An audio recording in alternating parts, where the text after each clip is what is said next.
திரும்ப தன்னோட மின்னல் சக்தியவே லைட்டாக பயன்படுத்தி உள்ளே போயிட்டு இருக்கும் போச்சில் அந்த டாக்டரை கண்டுபிடிச்சிட்டான். அந்த டாக்டர் மட்டும் சும்மா இல்லை, இவனோட மின்னல் சக்தி மாதிரியே அவரும் ரெட் கலர் மின்னல் சக்தி உள்ள ஒரு வாளை வச்சு சண்டை போட ஆரம்பிச்சிட்டார்.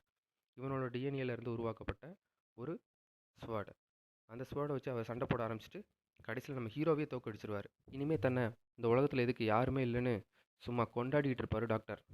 ஹீரோ மயக்கத்துலேருந்து தெளிஞ்ச உடனே தான் தோத்துட்டதை நினச்சி ரொம்ப வெக்ஸ் ஆகி கத்திக்கிட்டு இருப்பான். உடனே அவனோட அம்மா வந்து அவனுக்கு ஆறுதல் சொல்லுவாங்க. இது வாழ்க்கையில் எல்லாருக்கும் நடக்கிறது தான், ஆனால் நீ அப்படியே தோற்று போய் உட்காந்துடக்கூடாது, திரும்பவும் கிளம்பி அவனை போய் அழி அப்படின்னு சொல்லிட்டு அவனுக்கு ஷூட்டை போட்டு விட்டு பறக்க சொல்லுவாங்க. அவன் பறந்து அந்த டாக்டரை தேடி கிளம்புவான். அப்படி கிளம்பி திரும்பவும் அந்த டாக்டர் வந்து என்ன பண்ணுவார்னா அவரோட லேபை ஒவ்வொரு லொக்கேஷனுக்காக மாற்றிக்கிட்டு இருப்பார் அந்த கேவை. இவன் ஃபைனலாக கண்டுபிடிச்சி இன்னொரு வாசல் வழியாக உள்ளே போவான். அந்த இதில் ஒன்னை ரோபோட்ஸ் எல்லாமே இவனை அட்டாக் பண்ண ஆரம்பிச்சிடும். இவனும் பதிலுக்கு மின்னல் சக்தியை வச்சு எல்லா ரோபோட்ஸையும் சும்மா தூள் தூளாக நொறுக்கி பறக்க விட்டுட்டு போயிட்டே இருப்பான் உள்ள. கடைசியாக எண்டு வரைக்கும் ஒரு ரோபோட்டை கூட விடாமல் எல்லாத்தையும் சும்மா ரைட்டில் ஒன்று லெஃப்டில் ஒன்றுன்னு சும்மா பறக்க விட்டுட்டு போயிட்டே இருப்பான் தன்னோட மின்னல் சக்தியால். கடைசியாக அவன் அந்த டாக்டரை மீட் பண்ணிடுவான்.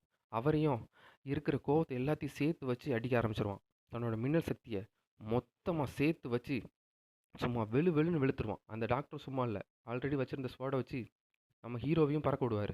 ஆனால் இருந்தாலும் நம்ம ஹீரோ தன்னோட முழு பலத்தையும் கூட்டி தன்னோட மின்னல் சக்தியை மொத்தமாக ஒருங்கிணைச்சி ஒரு பெரிய ஸ்பார்க் பாலாக அதை உருவாக்கி ஒரே அடியில் டாக்டரை பீஸாக நொறுக்கி